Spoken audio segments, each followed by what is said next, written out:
Olá, meus caros estudantes do curso superior de Tecnologia em Agronegócios. Tudo bem com vocês? Aqui quem está falando é o professor Tiago Ribeiro da Costa, seu professor da disciplina de Cadeias Produtivas da Soja e do Milho. E espero que vocês estejam conosco mais uma vez, entusiasmados para esta que é a nossa terceira aula da disciplina, de Cadeias Produtivas da Soja e do Milho. Começamos já há 2 semanas trabalhando com vocês na nossa primeira aula, apenas como uma breve recapitulação, sobre os aspectos botânicos e agronômicos das duas culturas chave deste módulo, desta disciplina. Nós falamos sobre a origem do milho e a origem da soja, suas respectivas evoluções, seu melhoramento genético, o que as trouxe a serem culturas atualizadas do ponto de vista agronômico, culturas as quais nós temos uma alta produtividade e muita tecnologia inserida no seu cultivo, e também nós temos modelos produtivos altamente tecnificados, Mecanização, agricultura 4.0, agricultores que têm acesso a crédito, agricultores que possuem acesso à assistência técnica. Então, são culturas que possuem um elevado feedback da pesquisa, uma elevada presença de capital. Nós temos então duas culturas muito importantes nesses aspectos. E não obstante, são culturas muito presentes também no agronegócio mundial, levando-se em conta que nós estamos falando, respectivamente, da primeira e da quarta culturas mais cultivadas no mundo. O milho primeiro, a soja em quarto lugar, com grandes tendências de evolução para a cultura da soja, logicamente, pela ampla aplicabilidade que essa cultura possui. Já na segunda aula, nós conversamos com vocês um pouquinho sobre o agronegócio do milho. É um agronegócio que nós temos uma série de dados, uma série de perspectivas. Nós ilustramos para vocês a questão dos maiores produtores mundiais, dos maiores produtores brasileiros, a quantas anda os estoques, tanto em nível internacional como em nível nacional. Determinamos quais seriam as tendências para a formação de preços nas próximas safras e ilustramos para vocês também tendências que são ligadas às questões econômicas e geopolíticas, principalmente com protecionismo, com as guerras comerciais nos principais players de mercado. Com a cultura da soja, não é muito diferente nestes aspectos das guerras comerciais, das influências que podem formar os preços na cultura. Porém, nós temos algumas diferenças que nós precisamos pontuar e é para isso que nós estamos aqui com vocês agora nesta terceira aula. Vale dizer que os estudos aqui para a nossa disciplina, eles não se compõem tão somente dessas aulas ao vivo. É importante que vocês acompanhem as aulas conceituais, a aula estudo de caso, façam a leitura do nosso material, que é um material recente sobre as duas cadeias produtivas da soja e do milho, e também façam a leitura de outros materiais adicionais, de outras sugestões que porventura vocês conheçam na área, tá? Então a ideia de hoje é apresentar para vocês um pouquinho do agronegócio do milho, tentar resumir dentro desse tempo da aula, desses 30 minutos, um pouquinho sobre o agronegócio da soja, agronegócio da soja. Vamos lá então, colocar o nosso slide, e agora nós estamos aqui na nossa famosa janelinha, na qual nós podemos interagir, na qual nós podemos conversar um pouquinho a respeito das culturas. Então, estamos na nossa terceira aula, vamos falar da cultura da soja, do agronegócio da cultura da soja.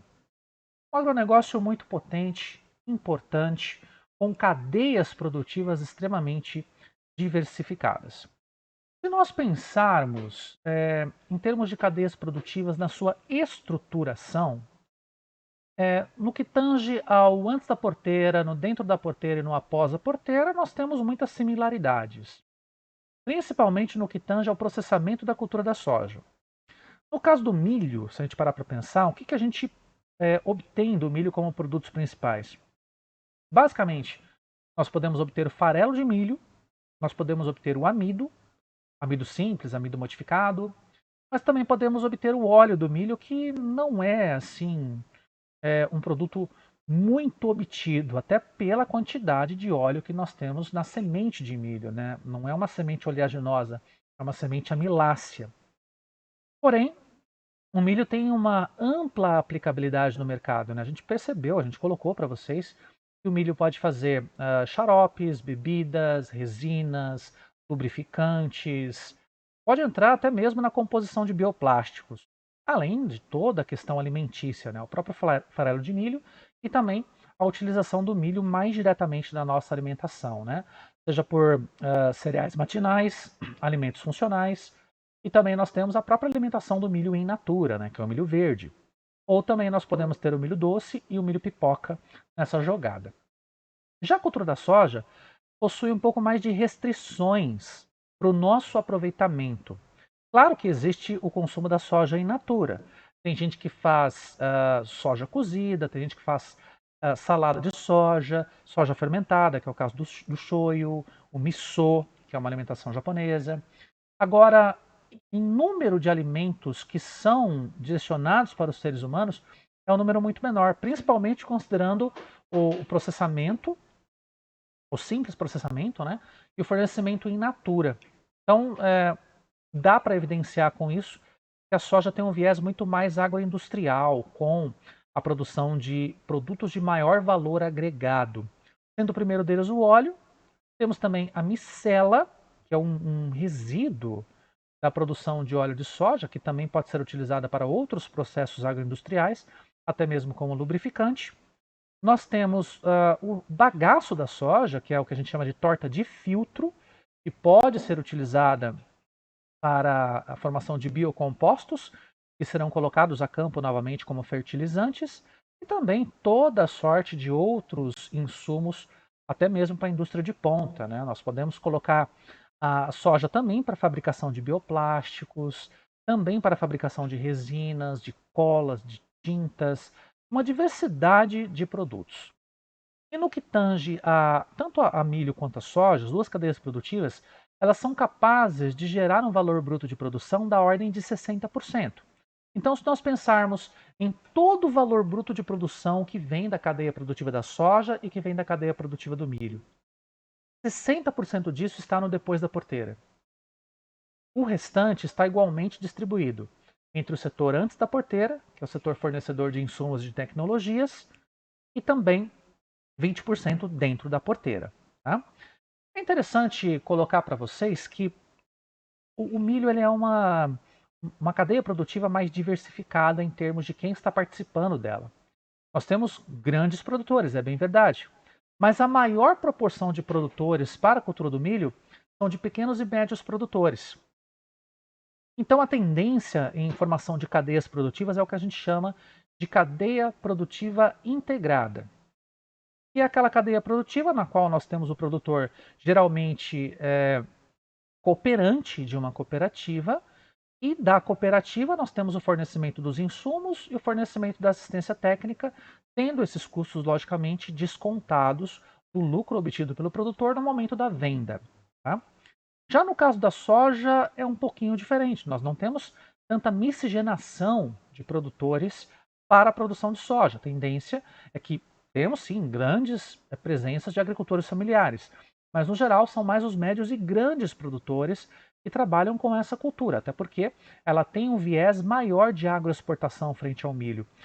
No caso do milho, a gente exporta entre 30% e 40% do que é produzido no Brasil. No caso da soja, geralmente são 50%, 51%, 52%. Então, são os grandes produtores que estão nessa jogada. E eles trabalham numa cadeia produtiva que nós chamamos de dedicada. Se tratam de produtores mais capitalizados, que possuem um pouco mais de tecnologia. E esses produtores, eles têm a liberdade de escolher quem são seus fornecedores de insumos e também quem é o seu prestador de assistência técnica, de maneira independente. Eles podem ser cooperados, logicamente, de uma cooperativa e receber também essa assistência da cooperativa, mas no geral são produtores de cadeias produtivas dedicadas. Então, para a gente poder entender um pouquinho essa lógica, entendam, cadeia produtiva integrada é aquela na qual o produtor se encontra presente, produz os seus produtos, entrega esses produtos numa cooperativa e essa cooperativa, na contrapartida, fornece os insumos e fornece a assistência técnica necessária para a sua produção ocorrer a contento. Tá? Na medida em que o produtor entrega o seu produto nessa cooperativa, nós temos os descontos por conta dessa prestação de serviços. Então, é um sistema um pouquinho mais amarrado. Quando a gente fala mais da soja, aí já é uma cadeia produtiva dedicada. Ou seja, é o produtor com muito mais capital, com muito mais recursos em caixa para poder contratar o seu próprio serviço de assistência técnica, quando ele mesmo não é o seu próprio assistente técnico, se ele for um engenheiro agrônomo, um técnico agrícola, enfim, um gestor em agronegócios. E ele também tem a liberdade de adquirir insumos de onde ele quiser, de onde nós tivermos a melhor relação de custos para que ele possa adquirir esses insumos. Correto? Feitas essas ponderações, nós podemos retornar aqui aos slides e colocar para vocês a realidade dos produtores de soja em nível mundial. Vale lembrar que todas as informações que eu colocar a partir de agora, elas são uma mescla do USDA, que é o nosso Departamento de Agricultura dos Estados Unidos, muito conhecido em nível mundial, ou da Conab, que é a agência brasileira, reguladora dos estoques nacionais, que nos traz toda a compilação de dados sobre a produção brasileira, é a nossa Companhia Nacional de Abastecimento. Ela trabalha muito também com a questão de regulação de preços mínimos, porém muito mais com a cultura do milho. Com a cultura da soja a gente não percebe muito a ação dessa política agrícola. Tá? Então, nós temos aqui os dados das safras 19-20, 20-21, lembrando que 20-21 é apenas uma projeção daquilo que pode acontecer. E vejam que aqui nós temos mesmo na safra 19-20, nós temos um dado que não se concretizou aqui no Brasil. Vejam aqui na imagem, o Brasil ele se consolidou como o maior produtor mundial de soja e também o maior exportador. Só que aqui, com os dados do USDA, nós chegaríamos a 126 milhões de toneladas. No entanto, nós chegamos quase a 121 milhões de toneladas. Deu 120 milhões, 800 mil e alguma coisinha. Tá? Isso se deveu, logicamente, por alguns problemas de produção que nós tivemos no Centro-Sul, mais no princípio do ano. No entanto, nós tivemos uma produção recorde. Isso é importante de ser colocado. E aqui nós temos também uma outra questão que é importante, e na próxima safra, o USDA está prevendo um aumento na nossa safra de soja. Por quê? Nós devemos lembrar que nós estamos no cenário de pandemia para pós-pandemia. A economia dos países está voltando a girar, principalmente a economia daqueles países que dependem da nossa soja. Em especial a China, que está em guerra vigorosa com os Estados Unidos, guerra econômica vigorosa, colocando barreiras as piores possíveis para a entrada de produtos americanos, principalmente produtos agrícolas. E quem se beneficia desse cenário, logicamente, que são os produtores brasileiros. Claro, se a nossa macroeconomia não se direcionar para um apoio total aos Estados Unidos. Algo que ainda nós precisamos pagar para ver. Por quê? Nós estamos em um ano eleitoral nos Estados Unidos. O governo Donald Trump, ou ele acaba no ano que vem, ou ele continua para um novo mandato. O alinhamento comercial brasileiro é mais pró-América, pró-Estados Unidos. O mercado internacional tem percebido isso. E a própria China está flertando com a ideia de também impor barreiras comerciais ao Brasil. Não somente na questão agrícola, né? O que está acontecendo aqui no Brasil na atualidade é quem vai participar da licitação da tecnologia 5G na telefonia móvel. A China tem a Huawei, ou Huawei, para quem gosta de pronunciar de outra forma, né? Que é uma empresa com altíssima tecnologia no 5G. Então, governos pró-Trump ou pró-América estão barrando a Huawei de participar desses leilões, de participar dessas licitações. Com base nisso, logicamente, isso caracteriza um protecionismo de mercado e a China vai entrar com as suas armas para também responder à altura. E uma resposta à altura seria o bloqueio de alguns lotes de soja, provavelmente aqui do Brasil, mas é algo que a gente precisa pagar para ver. A gente não sabe se o governo Trump vai permanecer para uma próxima legislatura ou para um próximo governo, para um próximo período, né? Então, nós ainda precisamos verificar melhor essa situação. Mas no que tange as perspectivas, projetar 131 milhões de toneladas não é nenhum erro não, porque nós estamos pensando no aumento da demanda que virá dos países que tiveram sua demanda reprimida por conta da pandemia. Os Estados Unidos se qualificaram como o segundo maior produtor, embora eles tenham atingido um pouquinho mais de 96 milhões de toneladas. A China se configurou como a quarta maior produtora de soja. E vejam, a China é o centro de origem da cultura da soja. No entanto, eles não têm tanta área disponível para produzir a soja. Lembrando-se que se a gente pensar no mapa da China, a projeção de produção para eles é numa extensão territorial entre Nordeste e Sudoeste, mais ali próximo às zonas oceânicas, que sofrem influência com a umidade e a temperatura que vem das zonas litorâneas, e é uma área muito restrita, eles não têm muito para onde aumentar. Assim como os Estados Unidos, que tem a sua produção estrangulada por dividir as áreas com o milho, e a própria Argentina, que tem a sua produção estrangulada também pela questão espacial. As províncias centrais da Argentina é que produzem soja. Então, como nós não temos mais muito espaço para onde lançar a produção de soja, então cabe ao Brasil assumir esse papel de aumentar as suas áreas de produção e até mesmo a produtividade dos plantios de soja, até mesmo por meio do melhoramento genético, com uso de tecnologias, fertilidade de solos e outras, né? Então percebam que aqui nós temos um clubinho essencialmente fechado. 4 grandes produtores. E vejam que interessante. O mundo, ele produz 337 milhões de toneladas de soja. Ele produziu, né? A projeção para a produção mundial na próxima safra é de 362 milhões de toneladas. Mesmo assim, se a gente considerar os números dos demais países, a representatividade é muito pequena. É algo um pouquinho maior que 10%, alguma coisa ali em torno de 13%, 14% de participação. É pouco. Se a gente pensar nesses 4 players de mercado, eles dominam aí algo em torno de 82, 83% da produção mundial e das transações mundiais. Isso é um perigo.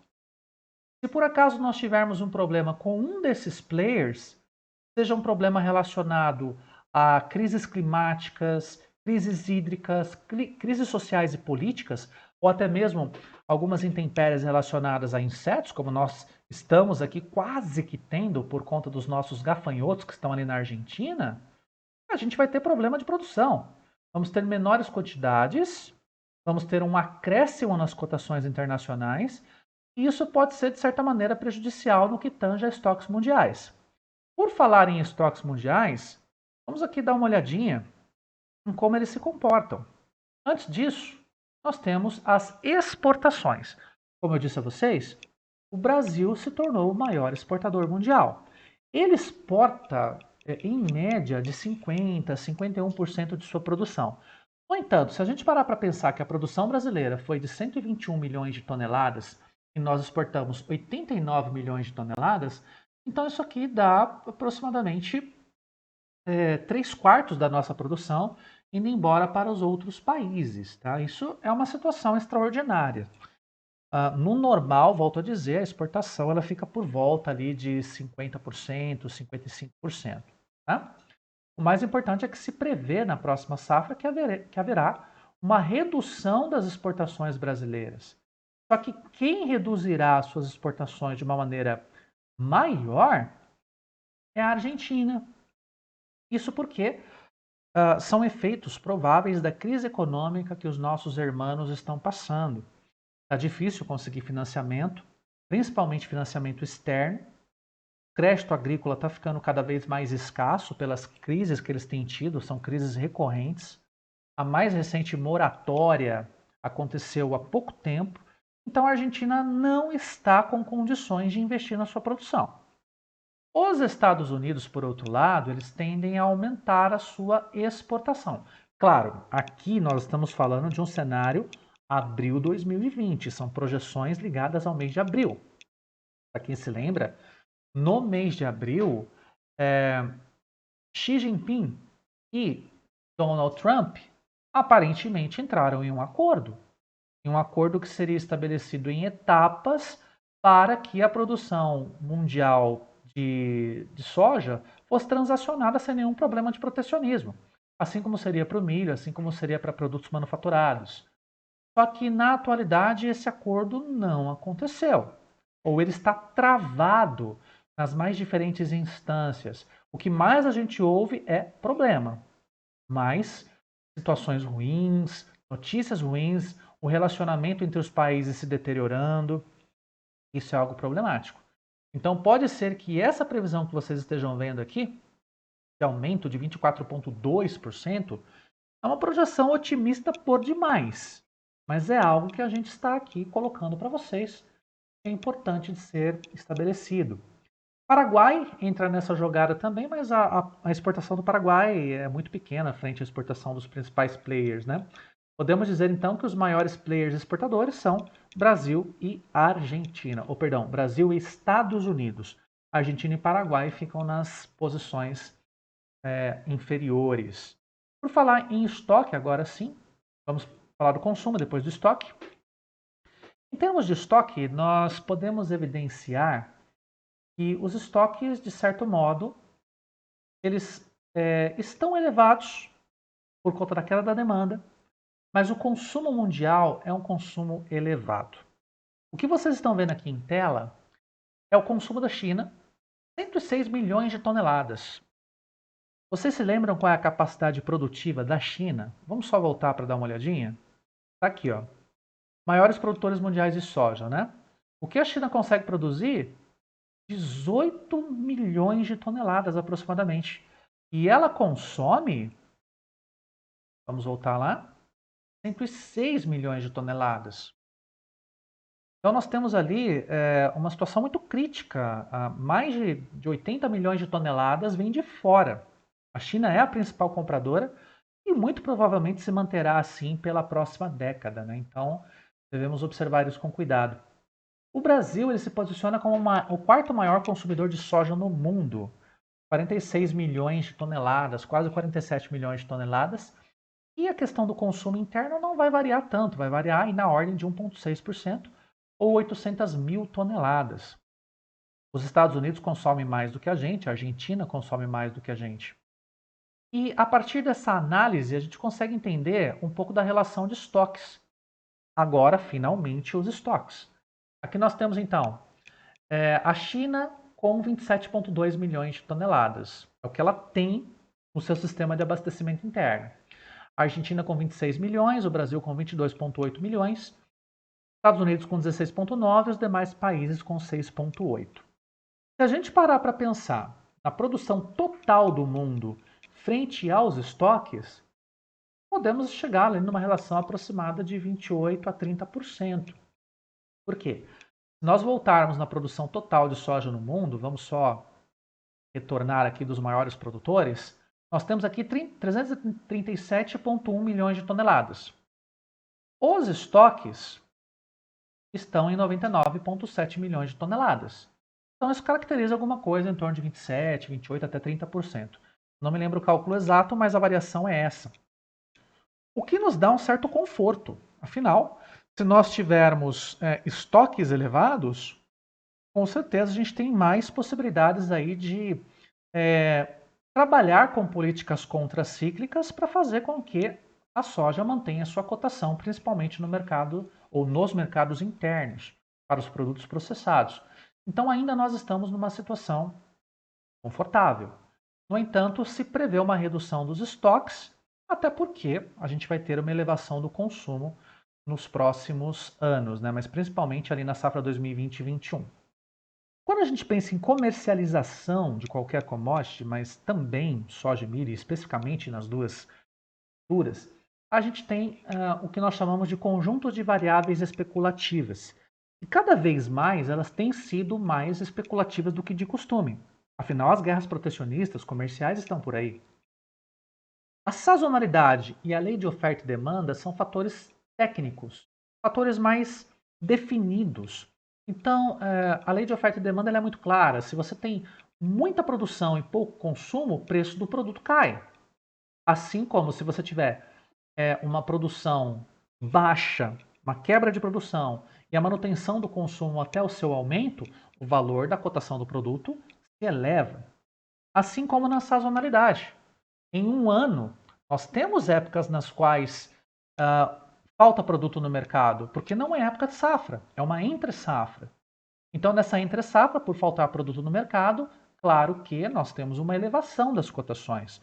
E essa é uma arma muito interessante que os gestores de agronegócio conseguem rastrear, conseguem evidenciar para dizer para o produtor, olha, vale a pena você manter os seus estoques num armazém, num silo, e no mês X, por exemplo, no mês de julho, agosto, você comercializa o seu lote, porque é nesse momento que a cotação está melhor. É nesse momento que está faltando produto no mercado. Então, manda a venda do lote. Funciona assim. Agora, as demais variáveis que vocês estão vendo aqui, previsões climáticas, relatório de andamento de safras, principalmente nessa época, nós temos os relatórios quinzenais do USDA que nos fazem apontamento sobre o andamento das lavouras dos Estados Unidos. E essa informação qualificada, ela pode servir como uma variável especulativa, porque de repente se o USDA diz, olha, a produção de soja dos Estados Unidos tende a queda porque nós temos problemas com tufões, com furacões, problemas ligados a crédito agrícola. É claro que essa notícia cai como um balde de água fria no mundo e vai rever as suas cotações, assim como as próprias barreiras comerciais. Essa guerra comercial entre China e Estados Unidos tem servido para muita especulação nas bolsas de valores do mundo e tem alterado também a cotação da Bolsa de Valores de Chicago. No geral, tem alterado para baixo, por incrível que pareça.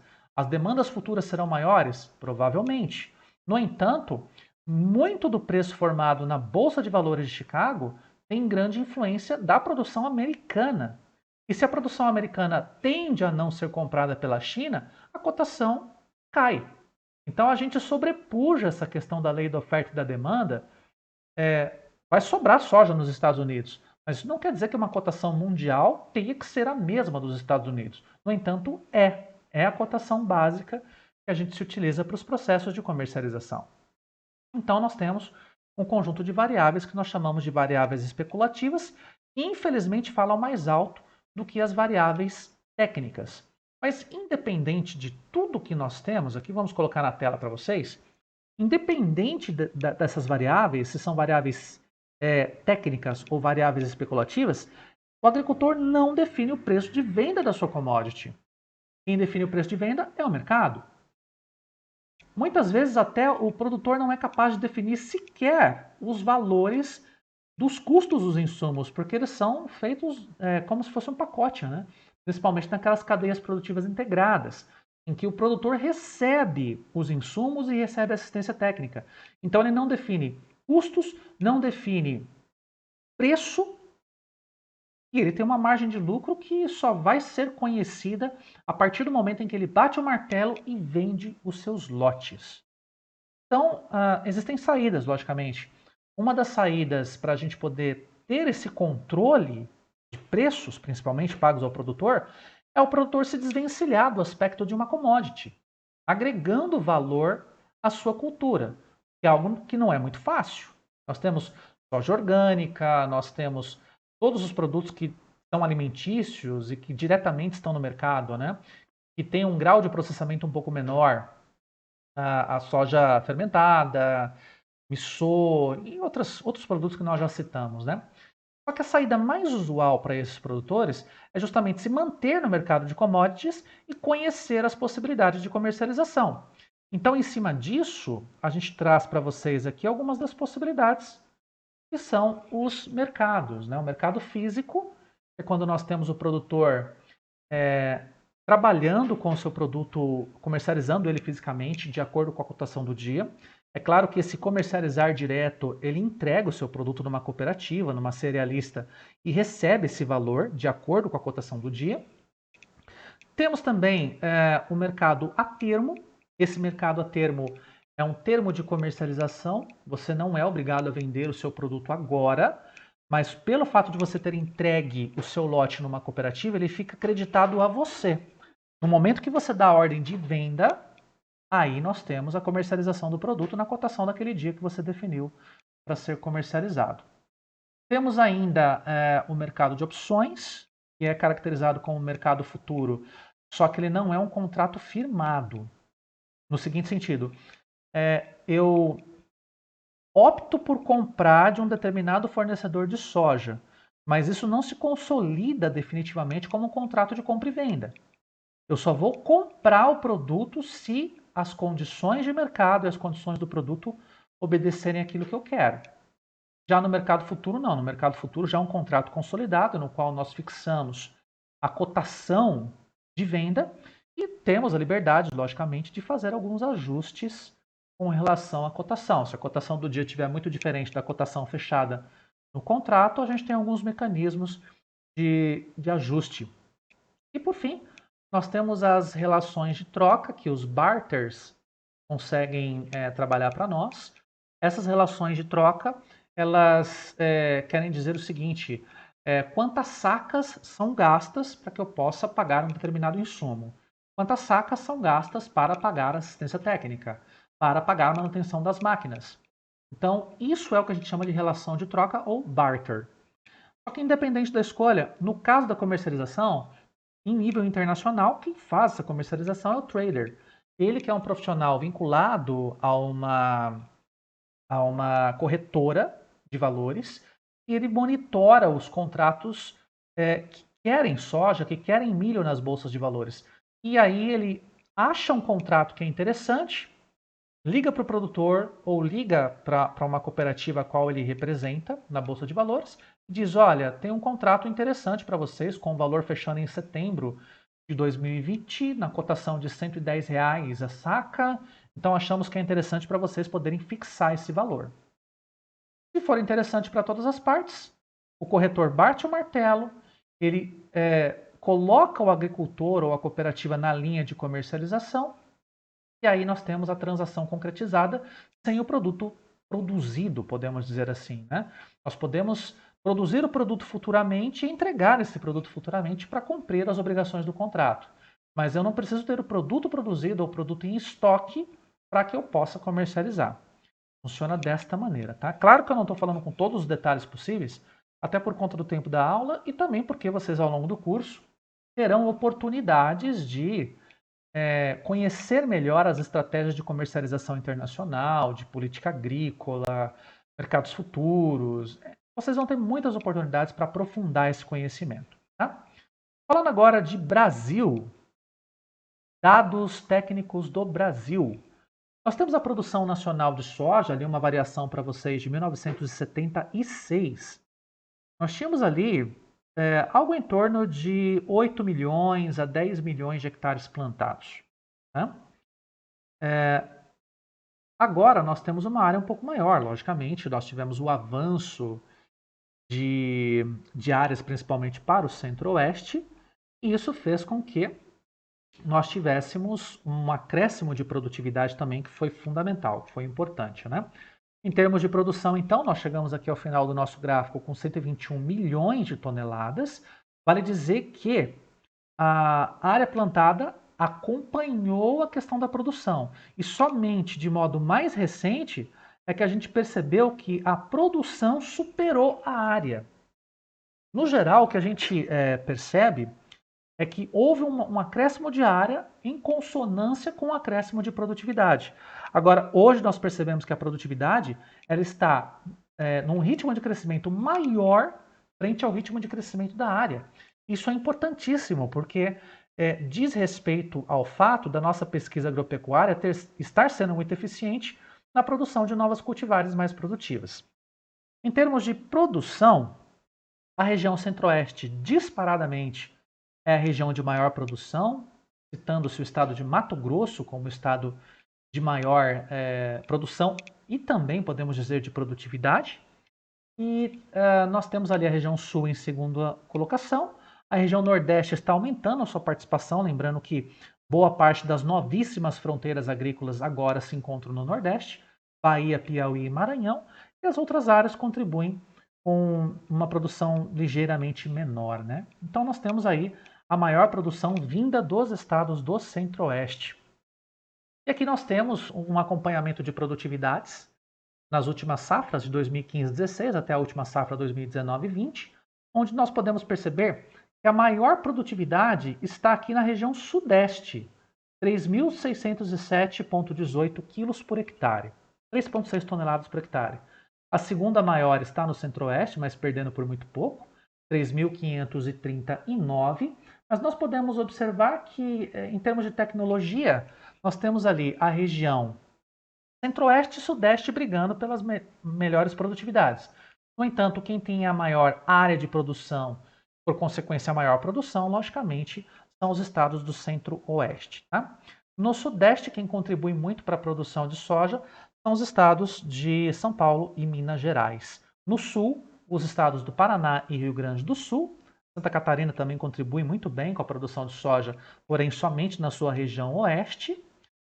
E o Nordeste contribui ali com a Bahia, principalmente Luiz Eduardo Magalhães e Barreiras, que são polos produtivos importantíssimos, e mais recentemente algumas cidades ali do Maranhão e do Piauí.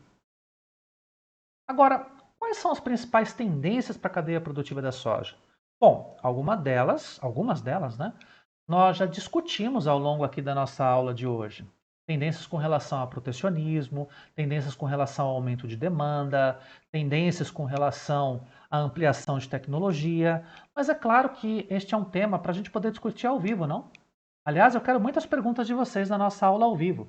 Se vocês, então, quiserem saber quais são as tendências de modo mais aprofundado, por favor, perguntem no nosso chat e também a gente vai comentar com vocês quais são as tendências em termos de precificação, em termos de aumento de demanda, lá na nossa aula ao vivo, tá? Desta maneira, esta aula buscou trabalhar com vocês uma apresentação breve da nossa cadeia produtiva da soja, em termos de agronegócio. Foram dados assim mais direcionados para a gente poder entender um pouquinho desse agronegócio no mundo e no Brasil. Eu espero que vocês tenham gostado e tenham compreendido. Espero que, acima de tudo, vocês possam utilizar desses dados para serem bons gestores de agronegócio nesta cadeia produtiva, nessas cadeias produtivas que são fundamentais. No mais, eu me despeço aqui, aguardo vocês ansiosamente, professor Rodrigo e eu, na nossa aula ao vivo na quarta-feira, terceira aula ao vivo, hein? Queremos muitas perguntas, queremos responder as dúvidas de vocês. E, claro, desejo a todos vocês excelentes estudos. Um forte abraço e até lá!